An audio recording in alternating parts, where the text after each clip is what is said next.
정숙한 목소리에 평화로운 문학의 세계에 오신 여러분 환영합니다. 양정신 목사님의 자서전 이 어두움을 비추이다. 네 번째 이야기 계속 이어집니다. 끝까지 들으시고 내용이 좋으시다면 구독, 좋아요, 알림 설정, 그리고 공유 많이 부탁드립니다. 감사합니다. 병석에서 무지와 욕심에 사로잡혔던 생명 하나가 참다운 사람으로 거듭나는 기적으로 말미암아 모든 사람은 놀랐다. 나 역시 이러한 하나님의 능력을 보고 말할 수 없는 기쁨과 감격 속에서 남칠의 집회를 끝내게 되었다. 그러나 이러한 사실로 말미암아 더욱 분주하여 지친 몸을 회복할 여유가 없었다. 그것은 이 안시의 일로 말미암아 그 근방에 크게 소문이 퍼지게 된 것이다. 그 소문은 내가 기도하는 능력을 받았다는 것이었다. 그리하여 남칠교회 집회가 끝난 다음 날부터 많은 병자들이 몰려와서 기도해 줄 것을 요청하였다. 나는 뜻하지 아니한 그들의 요청에 울고 싶도록 난처했다. 참으로 기막힐 지경이었다. 그래서 현시와 함께 나는 그러한 사람이 아니라는 것을 이해시키려 하였으나 몰려온 사람들은 좀처럼 물러가지를 않았다. 나는 현씨 집 뒷문으로 빠져나가 뽕나무밭에 숨어버렸다. 그들은 종일토록 내가 나타나기를 기다리다가 해질 무렵에야 뿔뿔이 흩어진 모양이었다. 황혼이 짙어진 후에야 나는 방으로 들어왔다. 저녁상을 받고 오래간만에 현씨의 가족들과 다정하게 앉을 기회를 가졌다. 이때 잠시 동안 병을 고치기 위하여 몰려왔던 사람들의 이야기가 화제에 올랐다. 이야기가 끝날 즈음에 나는 평양으로 돌아가겠다고 말했다.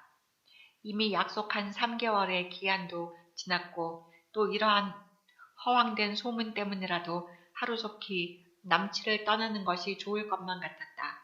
내가 떠나겠다는 말을 들은 현씨와 안씨는 펄쩍 뛰며 붙잡았다.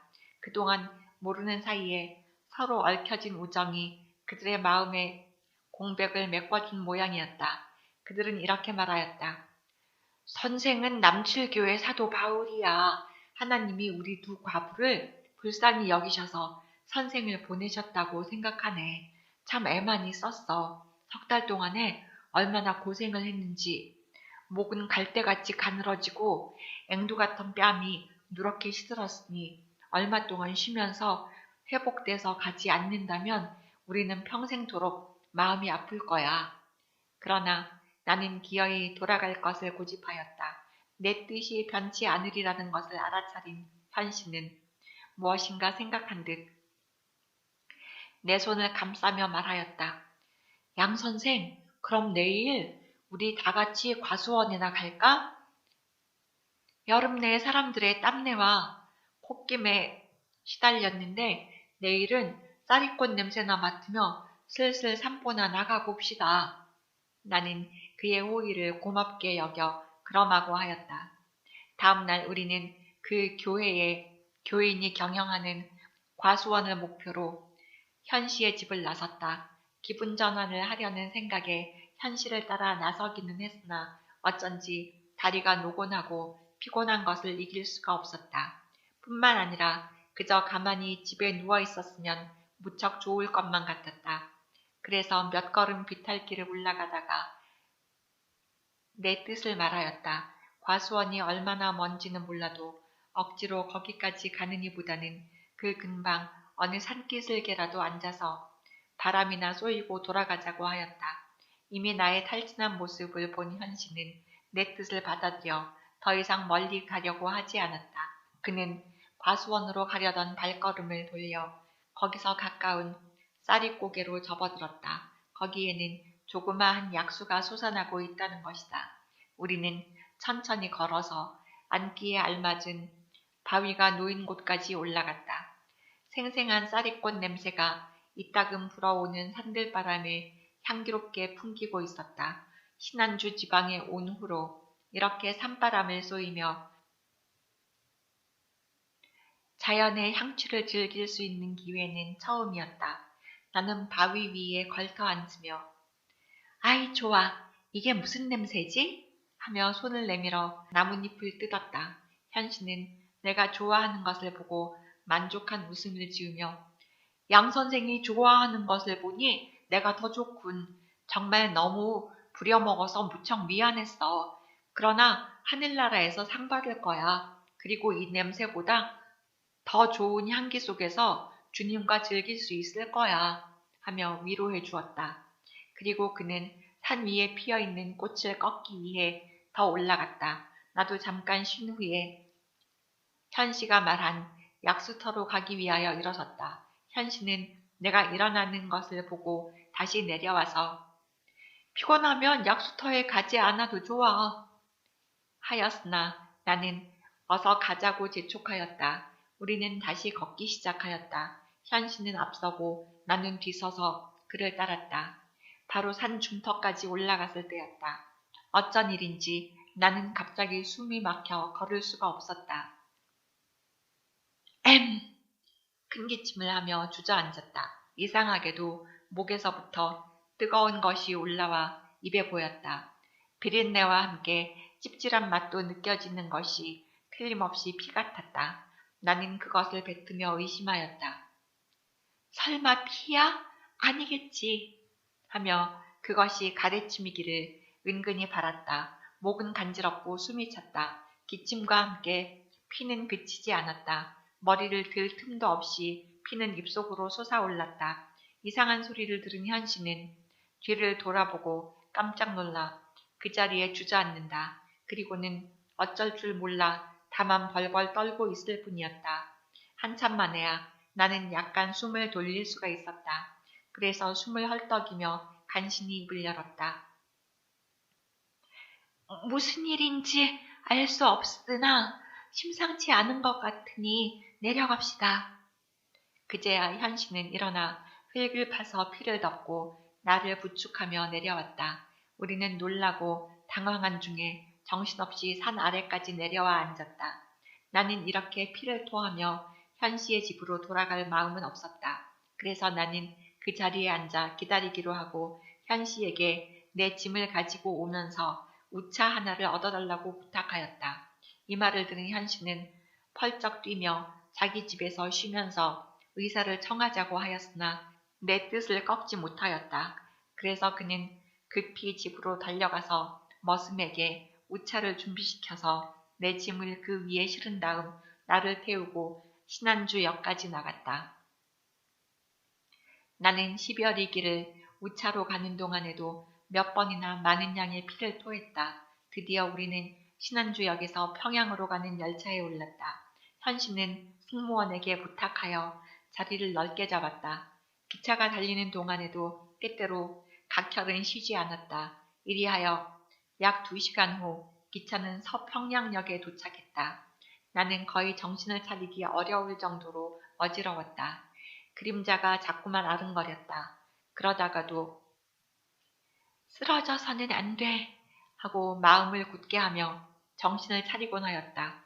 현씨는 택시를 불러가지고 와서 차를 잡았는데 어디로 가야 하지? 하고 내게 묻는 것이었다. 나는 아무리 생각해봐도 갈 곳이 없었다. 어디로 가나? 그저 기독병원으로 갈까? 그래도 안 되겠고 하고 생각하다가 하는 수 없이 허부인 집으로 가기로 하였다. 왜냐하면 무료 진찰을 받으려면 그의 추천서가 필요했기 때문이었다. 약 10분 만에 우리는 허부인 집에 도착했다. 나는 택시에서 내려 그 집 잔디밭에 앉고 현씨를 보내어 허부인을 불러냈다. 허부인은 뜻밖의 내가 그처럼 창백한 꼴을 하고 앉아있는 것을 보고는 무척 놀란 모양이었다. 그러나 그는 그 감정을 나타내지 않으려고 애쓰며 다정하게 앞으로 다가왔다. 정신 너무 피곤했나 봐요. 괜찮기를 바라지만 하면서 그는 정문 앞에 놓인 의자 위에 가만히 누우라고 권하였다. 그리고 그는 현씨에게 그동안 일어난 일들을 세밀히 이야기하라고 하였다.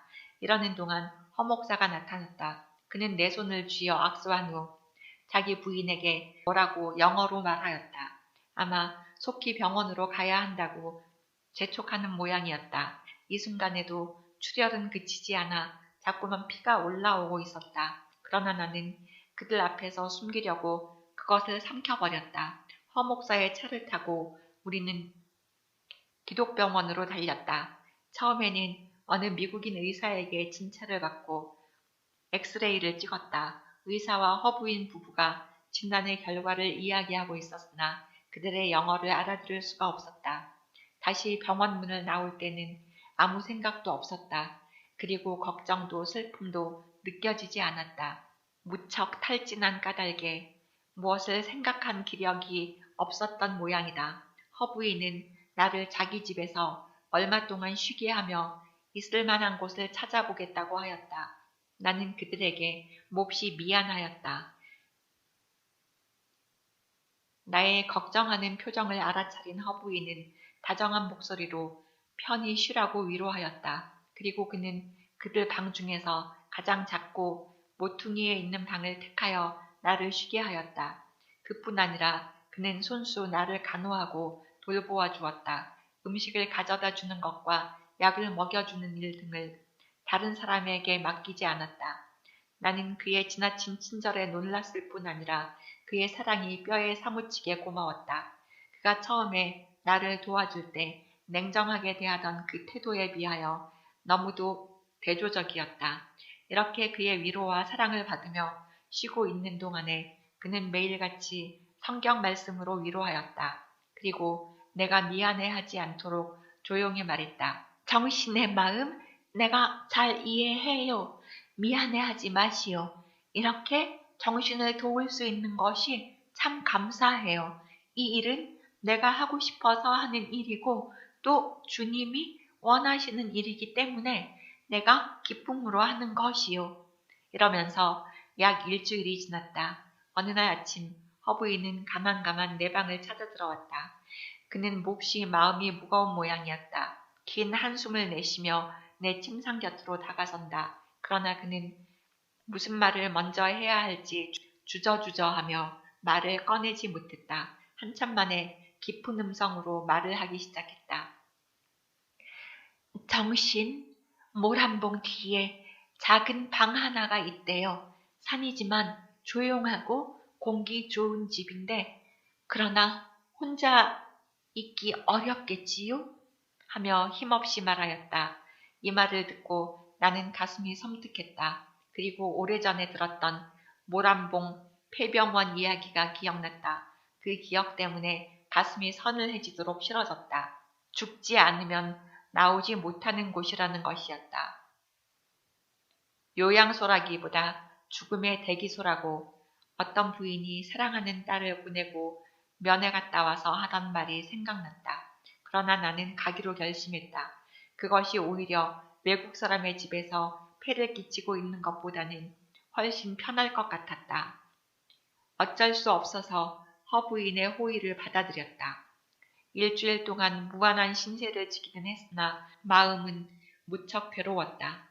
가시방석에 앉은 것처럼 송구스럽고 미안했다. 그래서 허부인의 말이 미처 끝나기도 전에 예, 그 병원 저 알아요. 제 친구를 통해서 들었어요. 그 병원에 입원할 수 있으면 하고 가기를 청하였다. 이렇게 말하는 순간 나도 모르게 가슴이 뭉클함을 느꼈다. 과거에 당한 모든 서름과 슬픔이 가슴속으로부터 산더미같이 치밀어 마음을 아프게 스쳐갔다. 그리고는 최근의 생활로 진행된다. 허무하다. 허무하다. 인생은 허무하다. 여름 내 논두렁과 밭고랑 혹은 산골짜기를 걸으며 고단하게 일하고 돌아온 결과가 폐병이란 말인가? 하고 생각해 보았다. 이렇게 되고 보니 남칠교회 강대상에서 불량배에게 농락을 당하며 그래도 호령치던 그 시절이 꿈과 같이 생각되었다. 아쉽게 지나간 과거이다. 여하튼 이제는 병든 몸이니 갈 수 있는 곳으로 가야만 했다. 허부인은 뜻밖의 내가 태영하게 자청하는 것을 보고 감사해요, 정신이. 그러한 마음 같으면 병 나을 수 있지요. 하며 자기 남편 방으로 건너갔다. 조금 후에 허 목사는 자동차를 손질하고 기름을 넣어 길 떠날 준비를 하였다. 이리하여 우리는 그의 차를 타고 모란봉 쪽으로 달렸다. 허 목사가 조심스럽게 운전하고 있는 차는 어느덧 모란봉을 넘어 한 모퉁이를 돌고 있었다. 거기에는 많은 소나무들이 우거져 있었다. 허 목사는 운전대에서 뒤를 돌아보며 정신 어지럽소? 거의 다 왔어요. 하고 말한다. 이 말을 듣는 순간 나는 옛 고향 이작구를 생각했다. 출생도 산골, 죽음도 또 산골에서 하는 시 같은 감회를 되새겨 보았다. 이렇게 생각하는 동안 허 목사는 차를 멈추고 자기 부인에게 영어로 말한다. 나는 그들의 부축을 받아 폐병원이라는 한적한 집으로 들어서게 되었다. 그 집은 산 밑에 있는 작은 기와집이었고 앞에는 울타리로 둘려 있었다. 폐병원이라는 이름조차 서글프고 그 주위는 무척 적막해 보였다. 허 부인도 몹시 쓸쓸하게 느꼈던지 조용해서 좋기는 하나 너무 조용하지요 하며 사방을 둘러본다. 그러다가 저기 나팔꽃 피어 있소 하며 내 손을 끌고 그곳으로 향한다. 그리고 그는 내 손을 잡아 나팔꽃을 만지게 하였다. 오래간만에 보는 꽃이다. 꾸밈도 아무 시설도 없는 초막집 울타리에 홀로 핀 나팔꽃이 너무나 외로워 보였다. 그 넝쿨은 가늘고 꽃송이는 없었다. 짐작컨대 그 꽃은 아끼는 사람도 물을 주는 사람도 없는 것 같았다. 우리가 이렇게 울타리 옆에서 서성거리고 있을 때 한 늙은 간호사와 다른 노인 한 분이 들어왔다. 그들은 마을에 살며 환자들을 돌보는 일을 하는 사람들이었다. 그래서 그들은 우리에게 그 마을의 상황과 환자들에 대한 이야기를 들려주었다. 그리고 그들이 어느 정도 또 어떠한 방법으로 나를 돌보아 줄 수 있다는 것을 말해 주었다. 그들의 이야기를 대략 들은 후에 우리는 내가 거처 할 방으로 들어갔다. 허 부인은 손수 자리를 펴고 나에게 누우라고 권하였다. 이를 본 허 목사는 자기 부인이 애초롭게 생각되었던지 그의 등을 어루만지며 어서 돌아가자고 하는 것이었다. 이리하여 그들 부부는 살인문 밖으로 나가 차에 올랐다. 나는 피곤한 몸을 비틀거리며 고마운 그분들을 배웅하러 문까지 걸어나갔다. 허 부인은 문 밖에서 나를 돌아보며 애처로운 듯이 당신 이렇게 혼자 두고 가는 것 안 됐어요. 그러나 혼자 있는 줄로 알지 마시오. 능력 많으신 주님이 함께 계실 것이요. 벌써 피 너무 많이 잃었는데 어서 들어가시오. 하며 가던 발길을 돌려 다시 내 앞으로 다가오고 있었다. 그는 내 눈물을 본 까닭에 그대로 갈 수 없었던 모양이다. 어서 가세요. 안 올게요. 하며 그가 편히 돌아가기를 바라는 마음에서 발길을 돌려 방으로 들어왔다. 허 부인은 머리맡에 있는 약병을 손에 쥐어주며 잊지 말고 이 약 먹기 원해요. 하였다. 나는 그의 깊고 잔잔한 사랑의 표현에 더욱 슬펐다. 그래서 다만 고맙습니다. 고맙습니다. 하는 몇 마디의 말로 인사를 대신하였다. 허 부인은 내 인사를 받으면서 몸은 떠나 있으나 마음은 언제나 같이 있겠소 라고 약속하였다. 허 목사가 차를 움직이기 시작할 즈음에 나는 다시 일어나 차림문 밖까지 나갔다. 그리고 그들의 차소리가 사라질 때까지 울고 있었다. 슬퍼서만이 아니고 감사와 감격의 눈물이 한데 뒤엉킨 것이었다. 그것은 내 어머니에게서 받아보지 못한 따뜻한 사랑을 허부인에게서 맛본 까닭이었다. 이러한 내 모습을 본 간호사는 말없이 내 손을 잡아 끌고 방으로 들어와 주사를 놓았다. 그리고 그는 마음을 편히 가져야만 이 병에서 회복될 수 있다고 2번, 3번 말하는 것이었다. 의지할 데 없는 나로서는 그 간호사가 어머니같이 여겨졌다. 물론 그는 직업적인 일꾼이지만 모든 사람이 싫어하는 격리 환자를 간호하며 위로하는 그 자체가 무척 성스러워 보였다. 간호사의 말에 순종하여 자리에 누웠다.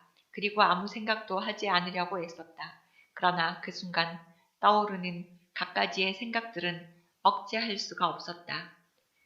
동시에 이런 모든 생각들과 함께 복받쳐 오르는 감정을 누를 수 없었다. 그래서 나는 소리를 내어 흐느끼기 시작하였다. 간호사는 나의 각혈을 염려하여 여러 가지 말로 달래보았으나 어쩔 수 없다는 듯 가만히 일어나서 나갔다. 나는 이 조용한 순간 여러 친구들과 은인들 그리고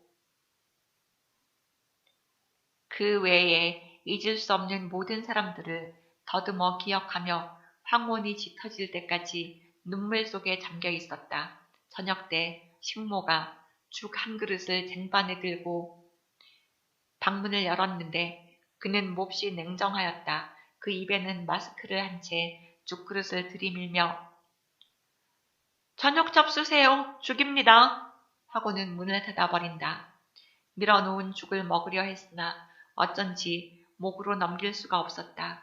다만 길고 긴 밤을 홀로 지내야 할 것이 걱정스럽기만 하여 그 냉정한 식모의 기침소리라도 빌려오기만 기다렸다. 이러한 모양으로 시작된 모란봉 병원 생활은 무척 고독했지만 또한 한가했다. 그 생활은 날마다 주는 끼니를 찾아 먹고 밤이면 자는 일이었다. 그리고 해바라기처럼 방선을 쫓아 자리를 옮겨가며 볕을 쪼이는 것이 하루의 과제이며 의욕이었다. 여기서는 단장할 필요도 없고 옷을 바꾸어 입을 필요도 없었다. 그리고 누구를 꺼려하거나 무서워할 일도 없었다. 다만 순간적으로 느끼는 기분에 맞추어 미친 사람처럼 웃기도 하고 울기도 했다. 그렇지만 아무도 그것을 비웃거나 동정하는 사람이 없었다. 생각하면 숨이 막히도록 답답한 무덤 속이라고 할 수도 있었으나 반면에 거침없는 자유의 세계이기도 하였다. 이러한 별천지 생활로 그해 가을도 지나고 겨울을 맞이하였다. 따라서 유일한 취미이며 벗이었던 해바라기 연극도 꾸밀 기회가 없었다. 그것은 해나는 시간이 짧아지므로 여가가 없었던 까닭이다. 뿐만 아니라 겨울밤은 상상외로 길었다. 정말 그 밤은 질식하도록 지루하였다. 거기에다가 이 추운 밤을 고스란히 세워야 하는 때가 많았다. 때로는 고열에 눌려서 숨이 급했고 때로는 기침에 부대껴 가슴에 손을 얹고 엎드린 채 밤을 밝힌 적도 한두 번이 아니었다. 이러는 동안 내 몸은 여지없이 지쳐버려 호흡마저 하기 어려울 정도로 시들어갔다. 몸만 시든 것이 아니오 마음과 정신도 그러했다. 정말 며칠 더 살 수 없을 것만 같았다. 그러나 죽음이 가까워 온 것을 슬퍼하기보다는 오히려 죽음을 재촉하고 싶었다. 환상과 계시. 이렇게 고달픈 어느 날 밤이었다. 웬일인지 그날은 몸이 몹시 괴로웠다. 그 밤이 밝기 전에 무슨 일이 날 것만 같았다. 그리고 이 초조한 심정이 몸과 마음을 못 견디게 흔들어댔다. 이상하게도 사람이 그리웠다. 그 그리움은 친구이든 원수이든 상관이 없었다. 그저 어떤 종류의 사람이든지 곁에 있기만 하면 반갑고 든든할 것 같았다. 그러나 그것은 불가능한 요구였다. 이러한 초조감에서 여러 사람들을 그려보았다. 그리고 생각나는 대로 이름을 불러보았다. 이렇게 입속으로 중얼거리며 누워있을 때 영명사에서 종소리가 울려 퍼졌다. 황혼의 불공을 재촉하는 종이었다. 내 귀에는 그 종소리가 나의 기구한 운명을 재촉하는 것만 같았다. 종소리가 그치자 식모는 미음 한 그릇을 들여주고 문을 닫는다. 나는 그 식모를 일부러 불렀다. 물론 반갑기도 했지만 머리맡에 걸린 램프에 불을 켜달라고 부탁하였다. 식모는 무뚝뚝한 목소리로 불을 볼 수 있어요? 하며 마지못해 방문 안으로 들어선다. 해골같이 마르고 눈이 쑥 들어간 내 몰골이 그는 몸서리치도록 무서웠던 모양이다. 그래서 그는 등에 석유가 넉넉히 담겨 있는지 살피지도 않고 얼른 성냥만 그어서 불을 붙이고는 나가버린다. 나는 그런 냉대를 받으면서도 또 한 번 자신의 생이 속히 끝나기를 염원했다. 그리고 하나님께 또 한 번 원망 섞인 울분을 터뜨렸다. 왜 하나님은 나와 멀리 계시느냐고, 왜 모른 채 하시느냐고, 왜 내게는 이렇게 무참한 괴로움을 주시느냐고, 왜 나만이 이런 고통을 당해야 하느냐고 울부짖었다.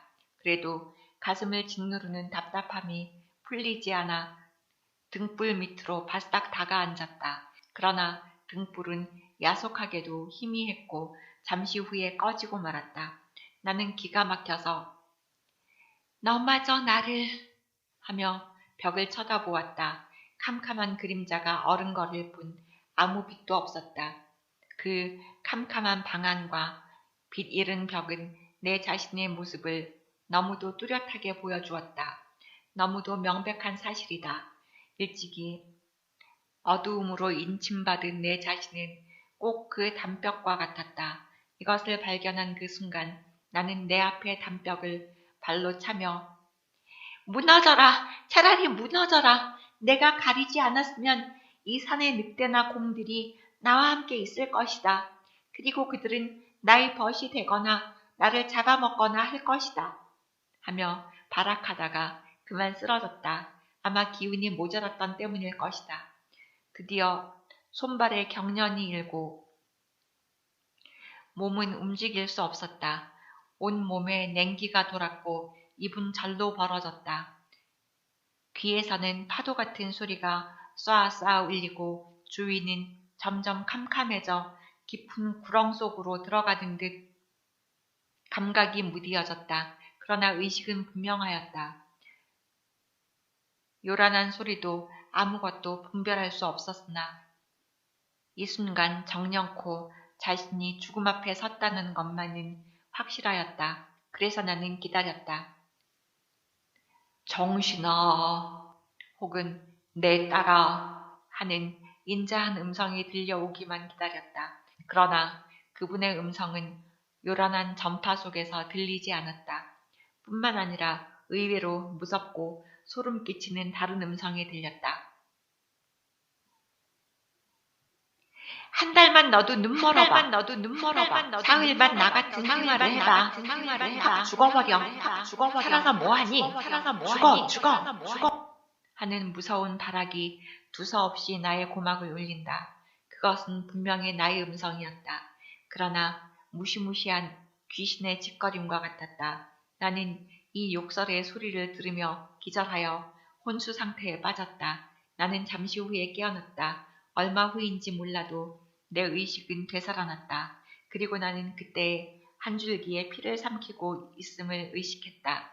누구의 피가 또 어디서 흘러오는 것인지 몰랐으나 줄기찬 피는 비린내를 풍기며 방울방울 흘러들어 내 혀와 목을 죽여주었다. 나는 그것이 어머님의 수혈로 생각되었다. 그래서 마음속으로 애원하였다. 어머니, 제발 희생하지 마세요. 나는 가야 해요. 하며 손을 내밀어 만지려 했으나 내 손은 굳어진 채 움직이지 않았다. 몹시 안타까웠다. 그리고 내게 피를 주신 분이 누구인지 분명히 알고 싶었다. 그래서 주님, 당신이십니까? 하고 조용히 불러보았다. 그러나 역시 아무 대답하는 이가 없었다. 이렇게 불러보는 순간 그 줄기찬 피는 그치고 그 대신 한 줄기의 광채가 눈 속으로 스며들었다. 그러면서 안타까웠던 내 심정은 고요히 안정되었다. 이 순간 나는 들었다. 그리고 보았다. 어둠의 인을 받은 내 이마에 내 빛을 두었고 내 손길을 얹었다 하시며 커다란 손길 하나가 지나갔다. 그 손은 무한히 인자스러웠고 커다란 흔적이 있었다. 나는 그 흔적을 보며 그 언덕, 그 십자가에서? 하는 한마디 물음을 여쭈었다. 그러나 그는 말이 없었다. 다만 고요히 내 이마를 스치고 사라졌다. 나는 너무 감격하여 내 손을 내밀어 그의 손을 만지려고 소리쳤다. 주님, 주님! 하고 외쳤으나 그는 아무 대답도 하시지 않았다. 이것으로써 나에게 보여주실 환상과 계시는 충분하다는 듯 현실로 돌려보내셨다. 여전히 병들고 시들은 몸으로 깨어났다. 역시 베개와 요는 푹 젖었고 방 안은 싸늘하게 식어 있었다.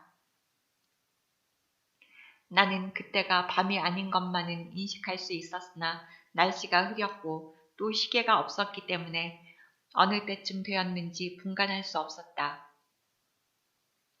자리가 젖었고 몹시 추웠으므로 도울 사람이 필요했으나 사람을 안타깝게 그리는 마음은 없었다. 다만 자신이 어머니의 품이나 어느 사랑하는 이의 앞을 떠나 어느 무인도에 서 있는 것 같아 허전하였다.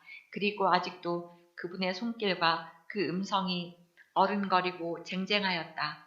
이러한 생각에 잠겨 있을 때 문 밖에서 사람들의 발소리가 들려왔다. 그들은 의사와 간호사였다. 드디어 문을 열고 방 안으로 들어선다. 나는 그들이 몹시 반가웠고 고마웠다. 그래서 간신히 미소를 띄우며 그들을 아는 채 했다. 의사는 희한하다는 듯 살았구려. 꼭 죽은 줄 알았는데 당신 죽었던 것 아루? 선생님 몇 시입니까? 하고 궁금했던 시간을 물어보니 11시라고 대답했다. 나는 다시 오후인가요? 하고 물었더니 옆에 있던 간호사는 정말 어디 갔다 왔나 봐 하며 깔깔댄다. 그제서야 의사는 내가 36시간 동안 혼수 상태에 빠져서 꼭 운명하는 줄 알았다고 전해주었다. 그러나 나는 받은 바 환상과 계시를 그들에게 말하고 싶지 않았다. 다만 나 혼자 마음속에 깊이 간직하며 입을 다물었다. 그러나 은인인 허부인에게는 이 일을 꼭 전하고 싶었다. 며칠 후에 그는 나를 방문하였다. 그때 나는 이 일을 숨김없이 엄숙하게 고하였다. 그러나 나는 또 한 번 놀랄 수밖에 없었다. 이 말을 들은 허부인은 아무 느낌도 표정도 없는 것 같았다. 그저 꿈을 꾼 것이겠지요. 하는 냉정한 표정이었다. 그 후로 나는 여태껏 허부인을 둘도 없는 경건한 신앙인이라고 생각했던 존경심이 달라졌다.